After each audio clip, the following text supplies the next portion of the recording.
Hi all, I'm here with Sam Thomas, the regional head of Up Education, and I've been thinking about this since the time you stepped in. How tall are you? How tall? Oh, that's a leading question. Hello, I'm 190 centimeters. I say 6'2.5". I like to say it's the perfect height because I'm tall, but when I travel, it's not uncomfortable. But anyway, Yeah. I'm from Up Education. We're a long-term partner of Aussies. Great to be back in the Colombo office. Shout out to Tejas. And excited to here today to talk about Destination New Zealand for any potential students. Okay, great. Now, New Zealand has become one of the most talked about study destinations lately, right? So what makes it so special for international students? So what's great about New Zealand for international students, it's an emerging market, emerging destination. But what I think that's really good is because a lot of Sri Lankan students, they're thinking ROI, return of investment. What am I getting out of it? So New Zealand has a 1-year master's, and that leads to a 3-year post-study work visa. So not only does it have good employability opportunities, there's strong settlement opportunities, it's safe, it's not that different culturally to like a lot of other popular destinations, but there's an emerging diaspora of Sri Lankan people there as well. So in terms of a destination right now, it's really ideal, and that's like 1-year masters, 3-year post-study work visa, strong employability outcomes, but a safe and comfortable place to live. Yeah. Also, when students usually go abroad, they have to have a part-time job. Yep. Right? So what kind of part-time or post-study work opportunities can students expect in New Zealand? So in New Zealand, our courses at UB College, it's UB College of Innovation, which is one of our colleges in Auckland.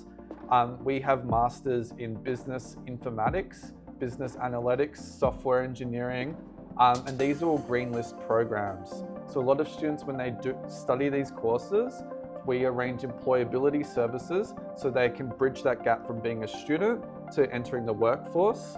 And there's such strong demand by the New Zealand government to go to New Zealand as an international student and have those opportunities. The New Zealand government, unlike other governments, are committing to doubling international student numbers as well. And Auckland as a city, as a hub, it's somewhat of a tech city.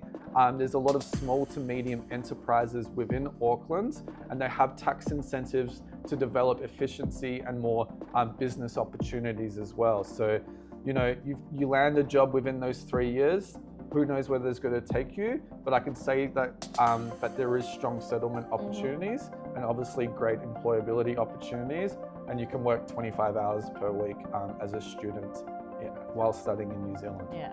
Okay, so we've spoken about what is so special about New Zealand. We've also spoken about what kind of opportunities you might get if you go to New Zealand.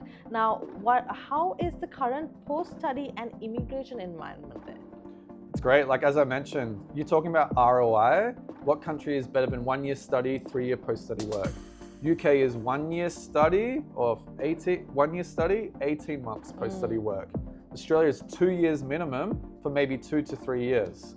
1 year to 3. Yeah. You can't beat that, you know? It almost sounds like a utopia in terms of being an international student. Our master's courses at UB College are only 1 year. Most universities are usually 2 years.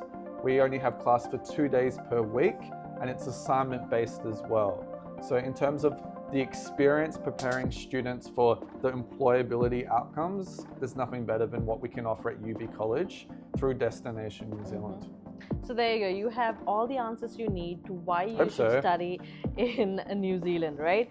But you know, in what ways does UP Education help international students adjust and succeed in their studies in New Zealand? Well, we're international student focused. Us as a group have been around for over 15 years with Up Education, so it's got strong roots. It's been focusing on international students, and not only do we have that student engagement, that support, but that employability service as well. So we're really here as an international education group to provide a holistic approach when it comes to academic, language support, and also pastoral care as well. So having that experience, and more importantly, working with our trusted representatives such as Aussies, can really make sure students have that positive experience. And the feedback we've got with working with Aussies for a long history is students have been happy with the outcomes that they get through the programs at Up Education. All right, great. So thank you so much, Sam Thomas, for being here. It was absolutely lovely doing this podcast. No worries. I'm sad it's finishing. That was actually one last bonus question, bonus round. Okay, what message would you give to students in Sri Lanka who are thinking about studying in New Zealand? I think it's a perfect opportunity to consider New Zealand. I think it's an emerging market. It's about 10 years behind Australia, but as you know, the Australian market is getting more and more challenging and more mature.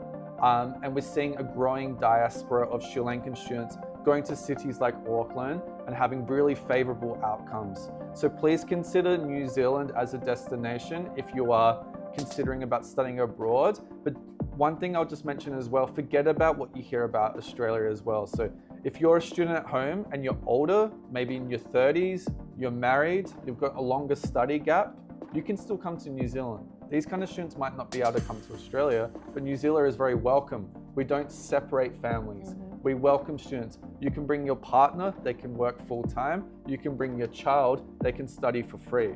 So things to consider, the parameters of the students we can accept for New Zealand is a lot wider than Australia, and the community is emerging. And I reckon in 10 years' time, you'll get students coming into you and saying, my uncle, my brother, they studied in New Zealand, I want to go there.